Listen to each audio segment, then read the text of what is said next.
Latar belakang berdirinya PNI yaitu seperti pada buku yang berjudul Nasionalisme dan Pergerakan Kebangsaan Indonesia terjadi karena tuntutan kebutuhan yang disebabkan oleh keadaan sosiopolitik pada masa tersebut.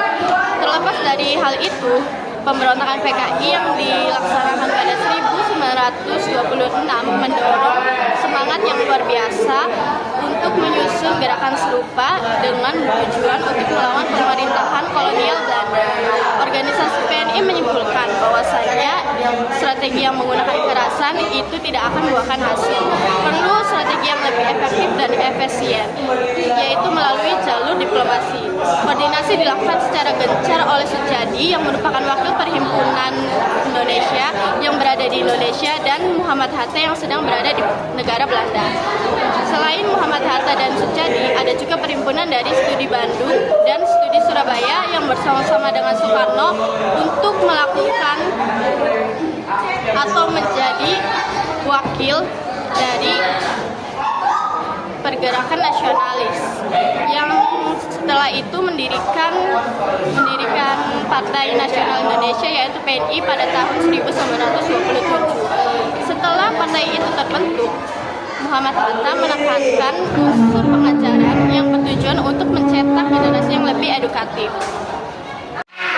Adalah satu self-help, prinsip menolong diri sendiri yang berlandaskan keyakinan bahwa bangsa Indonesia dengan kekuatan sendiri bisa memperbaiki keadaan politik, sosial budaya hingga sudah rusak oleh kedatangan penjajah. Yang kedua, marhayanisme adalah cara dan asal perjuangan yang menghendaki hilangnya kapitalisme serta imperialisme. Perjuangan marhayanisme merupakan perjuangan mewujudkan sosio-nasionalisme dan sosio-demokrasi. Yang ketiga, non-kooperasi. Proses ini meliputi sebuah bagian perjuangan politik untuk mencapai kemerdekaan Indonesia.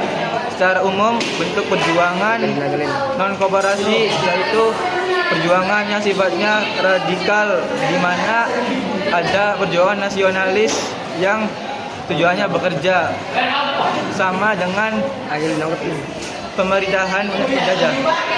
Beberapa tujuan spesifik dari PNI meliputi: 1. Memperjuangkan kemerdekaan nasional.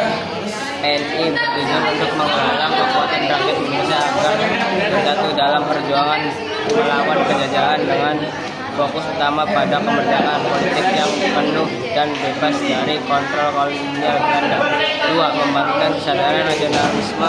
PNI berupaya meningkatkan kesadaran masyarakat di Indonesia mengenai identitas mereka sebagai bangsa yang merdeka dan berdaulat, serta menanamkan rasa kebanggaan dan persatuan nasional.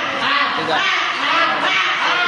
Pergerakan rakyat. PNI bertujuan untuk mengorganisasikan upaya dan gerakan rakyat dalam suatu wadah politik yang terstruktur sehingga perjuangan kemerdekaan dapat berjalan lebih efektif dan terarah. 4. Menolak kerjasama dengan pemerintahan kolonial. PNI mengambil sikap kooperatif, artinya menolak bekerja sama dengan pihak penjajah dan menolak kebijakan yang mendukung dominasi kolonial di Indonesia. 5. Memperjuangkan keadilan sosial. Selain kemerdekaan, PNI juga mengedepankan tujuan untuk meningkatkan kesejahteraan sosial masyarakat Indonesia dan menghapus segala bentuk penindasan serta keterlibatan yang dilakukan oleh pemerintah kolonial. Gerakan nasional PNI melakukan beberapa kegiatan. Yang pertama adalah pengembangan ideologi. PNI didirikan pada tahun 1920 untuk mengembangkan nasionalisme Indonesia dan memperjuangkan kemerdekaan dari Belanda. Yang kedua ada kegiatan politik. PNI aktif mengadakan pertemuan dan untuk menyebarkan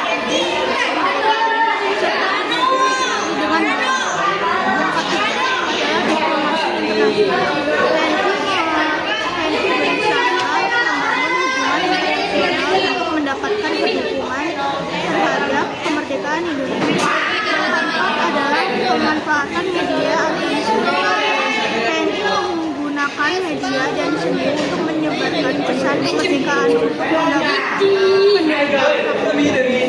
Kelima adalah perlawanan tersebut. Selain politik dan diplomasi, ada juga yang merupakan pemberontakan dan perlawanan terhadap penjajah.